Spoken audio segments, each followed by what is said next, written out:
Welcome, everyone. Thank you for joining us in this conversation around starting with a startup. You're probably jumping between different videos and learning all these different skills from industry partners, from different ways to sort of expand your career. What we're really going to dive into with this conversation is how you can start your early career and expand your career within a startup organization. So we've got some great friends on the panel. We have Joe Poeschl, we have Matt Friedel, and we have Nicole Powley, who are going to sort of speak from their perspective on what that really looks like starting with a startup. So just to get going, let's do some intros. Joe, do you want to introduce yourself real quick?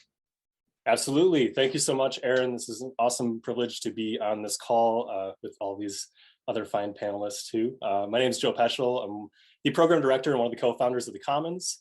I'm also lead facilitator for a startup program here in the Milwaukee area called 4M. It's a Tech Hub Coalition program, and it's fun to work with startups. And so I'm excited to be talking about this on this panel. Great. Matt, how about you? Matthew Friedel. I'm co-founder of Milwaukee Venture Partners, which is a female-led, volunteer-based nonprofit organization that helps in mentoring and funding of startups. I also wear another hat. I'm a senior lecturer at UW-M in the School of Information Studies, where we focus on kind of advanced technologies like blockchain and artificial intelligence. And I'm equally as excited to be a part of this panel. Awesome. Awesome. And Nicole? Everyone, my name is Nicole Powley. I'm the Assistant Director for Programs at the UW-M Lubar Entrepreneurship Center. I also have been a part of startups, not actually owning my own, but been a part of as an employee. And also we like to say that we're kind of a startup here at the university, learning our way through the bureaucracy at UW-M. And I'm more excited to be here than the other two. We can rate our excitement a little later in the panel. But a quick intro on myself as well. Aaron Davis, I'm the Director of Operations for the Milwaukee Tech Hub. And like my friends here on the panel, have been involved in a number of startups, both here in the Milwaukee region, also on the East Coast. So kind of bringing that perspective as well. So kind of to dive in, let's just make sure that we're level set on the term a startup, right? You hear it come up in a lot of different capacities. So Nicole, I'll start with you. Can you just give us a quick perspective on when we say startups, what are we talking about? What a debatable question. So startups can mean quite a bit of different things, and especially at the university, we have a pretty vast, ambiguous definition of it. Startup is someone that is trying to get something off the ground, solving a particular problem with a business that's established. However, at the university, I'll just point out at the Entrepreneurship Center, anyone that is working on a particular project, social innovation, nonprofit, a business, you've been working in a business with your family, those are all things that I would consider as part of startups and as part of moving your passions forward is something we like to work with you on. I'm sure Joe and Matthew probably have more of a hard definition of it if they want to chime in. Sure. Matt, from your perspective, working in the investment field, what are some of the startups you're working with? Do you want a definition or some of the startups that we're working with? A definition, thanks. Oh, I will go broad as well, similar to Nicole, and I would say it's any company that's creating a new product or service. In fact, established companies can be even startups. In fact, you'll see sometimes they call them skunk work projects, where they take them out of the building that they are so that they can have those innovative kind of juices working without the bureaucracy of the existing company. So anyone that's trying to bring something new to the table. Sure. Joe, anything to add? Yeah, just to add a slightly different dimension onto this, because technically I'm a big fan of those definitions that Nicole and Matt just said. But as far as a mindset goes, I like to think of a startup founder as somebody that is approaching the world with pure opportunity. They're seeking to create new, to offer solutions that maybe have not been thought of before, but they are taking on themselves. And there is a learnability mindset. There is a constant openness to opportunity, and just kind of that seeking the emergent insight around you. So yeah, that is just a slight different dimension to add. Very cool. Yeah, and I think that dovetails well with Matt, saying that you can take a very broad definition to what a startup means. But it also means that you kind of get to watch for this unique work culture because startups can take so many different forms. So Joe, I'll direct it back to you. What do you find is unique about working in a startup versus maybe a larger or more established organization? Everything is unique about working in a startup. Mostly because you're there, you're doing it, you're trying to figure it out yourself. And whether you are one of the founders or one of the first employees or an intern that is like coming along for a little bit of the ride, it is quite a ride. The ups and downs, the unknown around you constantly. It is a very unique environment in that sense, and very different than from your more traditional corporate jobs or established companies, because there is more known task, there is more known business model, service, product. Like, you kind of know what's going on. In the startup world, it is pure conjecture, and you're seeking some of those insights, you're seeking some of those things to establish and solidify. So you're in that creation process, and eventually you start to work your way over to that established, known set of work. Sure. A quick note: part of being in a startup means that infrastructure might not be where you need it to. So we may have Nicole jumping in and out, but all part of the journey, right? But Matt, same question to you. What makes working in a startup unique? I would say culture. So really, because you're starting from, the ground up, it can be whatever you want it to be. And inside of a startup, all the employees, including the founders, have to wear a variety of different hats. So you are not just a defined role in terms of marketing. You are not just a defined role in terms of finance. You might be doing PR one day, you might be doing coding the next day, you might be doing, a variety of different tasks. So really, you have to be dynamic and be able to pivot in that type of environment to be responsive to your new customers' needs. Sure. So Nicole, Matt was talking about how the culture really of working in a startup differs, and it really is one of those things that can attract a lot of people to go this route as a career option. I'm curious what you found in your work of some of the skills that people learn while working in a startup, beyond just industry experience, but the real breadth of different skills and tips and tricks that they pick up along the way in working in a startup. I think definitely in the startup culture, you have to be resourceful, because you're the one that's pushing the movement of the startup forward. It's your passion, and if you're working alongside a founder, a very early employee, look around, there's no one else there except you. So you have to kind of figure out and hack your way through how to get that thing started. And I think the other, really helpful skills that at the university we like to hone in on, as you're kind of growing your skills in academia, there's also quite a bit that can be done outside of the classroom to partner nicely with what you learn. And some of that is like storytelling. I know storytelling and pitching is something we work on often, because if a student and a person can tell their story in an effective way, in a short, concise manner, you're going to capture the attention of new partners, new employees, people to connect with down the road, and expanding your network much easier. And then I think the last thing would be a really good skill to work on is professionalism. We often work with our students on this, and it really does go a long way to practice some of those skills, like a really good handshake, how to write an email that is going to connect with somebody, or even when you're at a networking party, how to have a discussion with a group of folks and bringing the people in that are maybe on the outside. Because at the end of the day, we're all humans and we all have to connect. Everyone's trying to work with one another. And so if you can't do that in a professional manner, definitely in the startup realm, they're going to eat you alive. Sure. Well, it can sometimes be difficult to to navigate that, knowing that startups sometimes can be more fast and loose.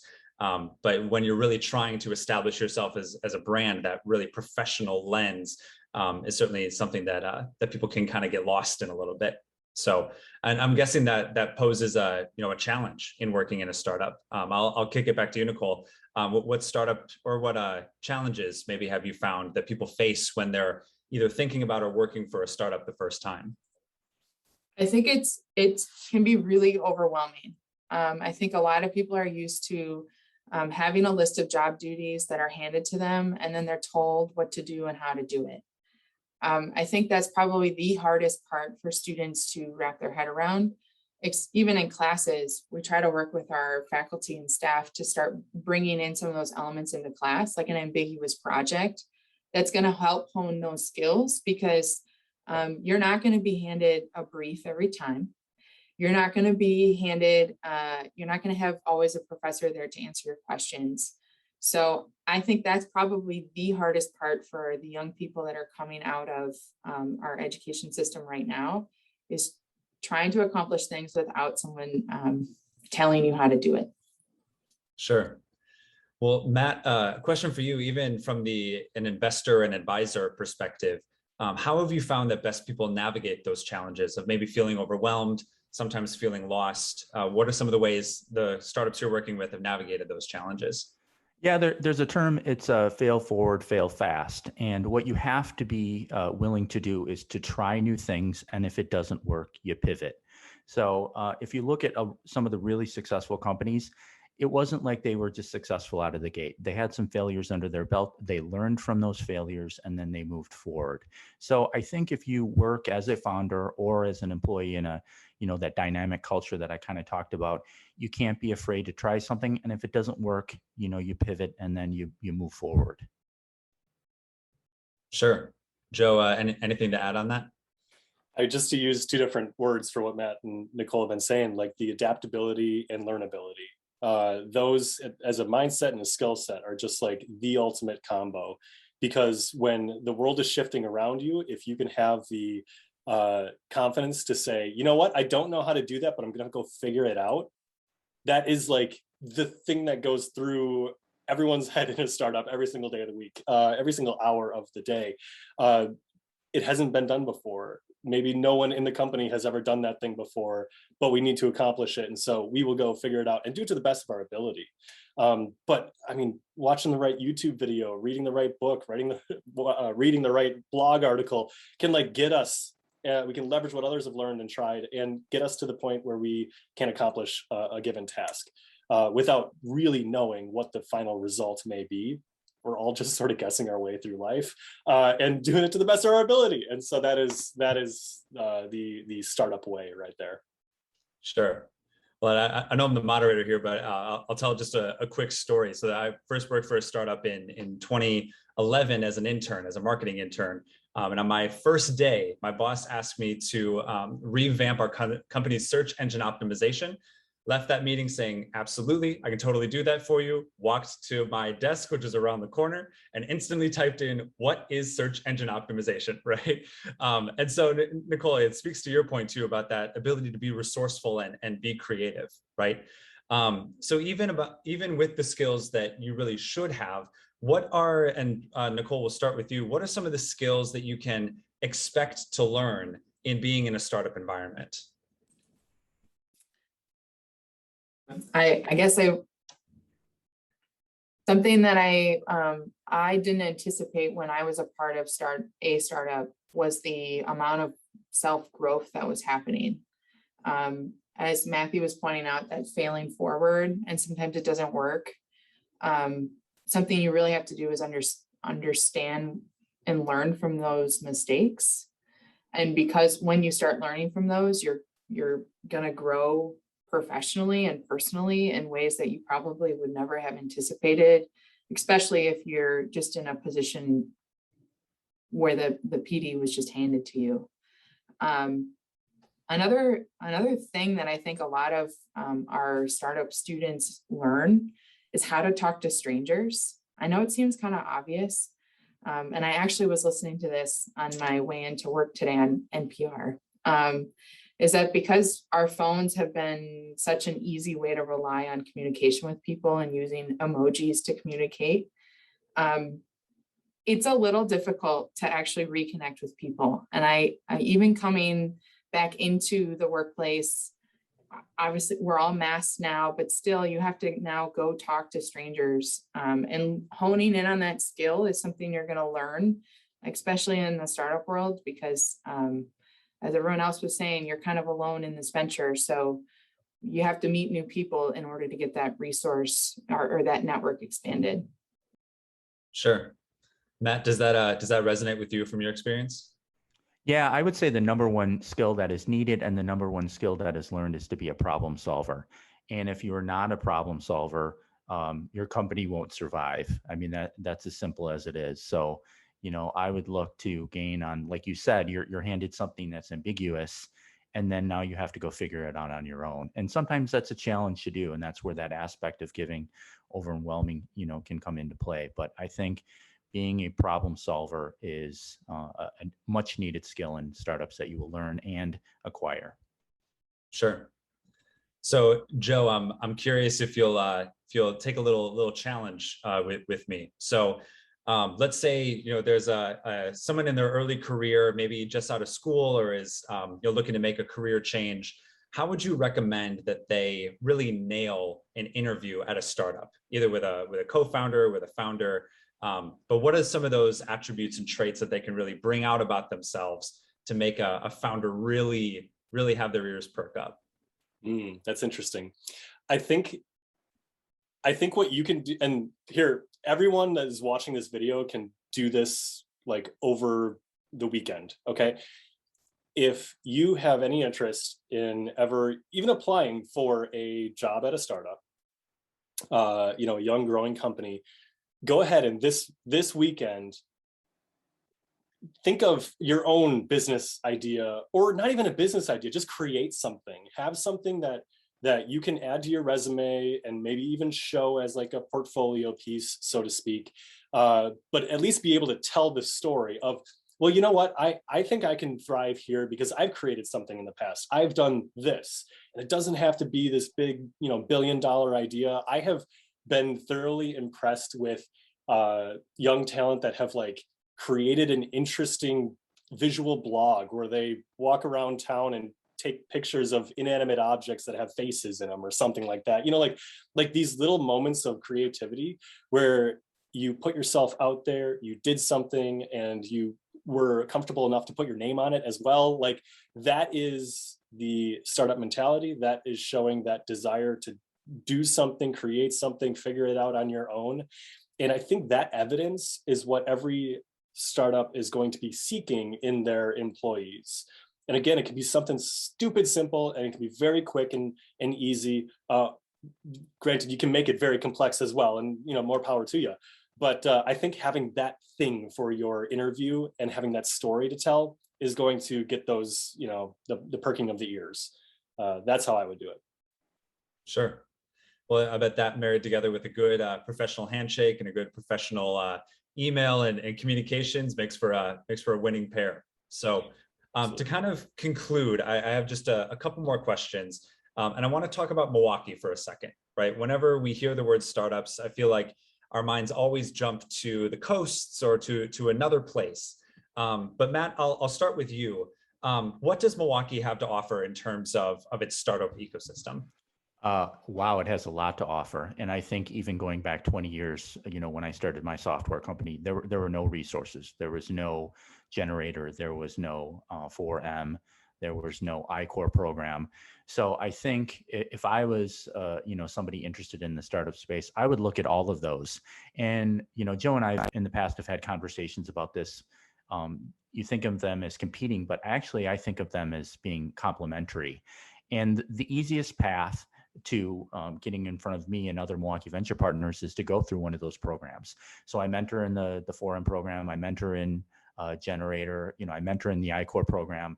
So I keep my ear to the ground, and those are amazing resources that can also not only offer mentorship, but also capital and access to networks as well. So I would look into all of those resources, and each of them has their own niche. And depending on where you are in the spectrum of creating your new venture, they can be really, really, really helpful.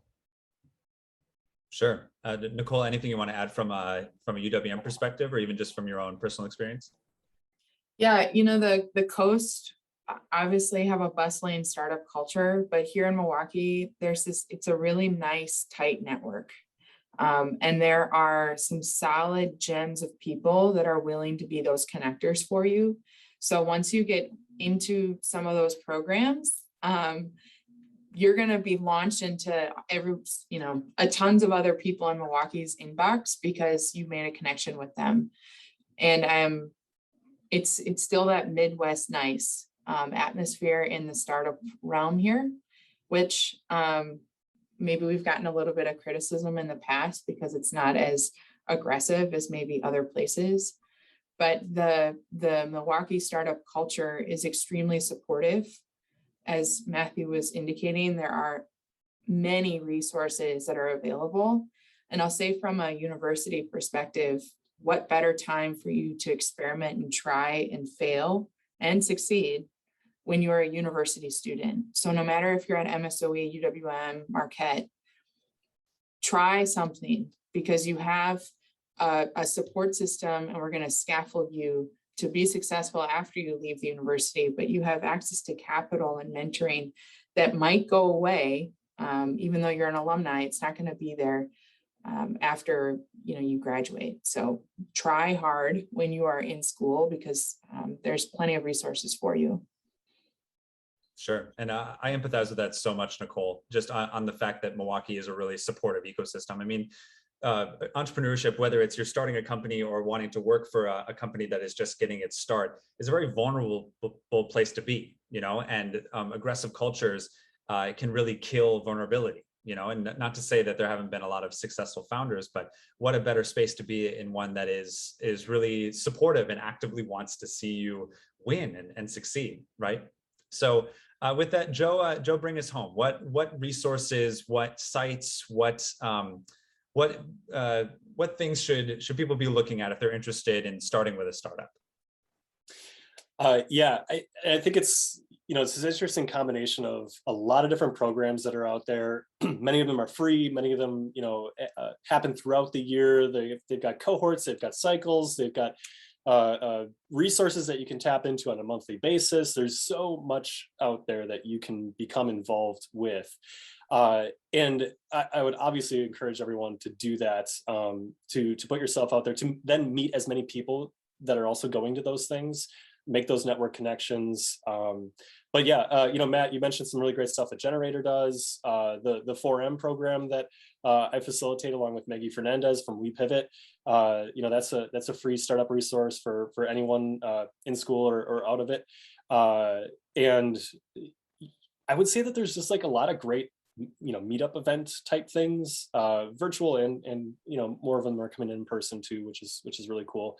But again, it's just like, put yourself out there, ask what else you should be going to, like for folks that you're meeting.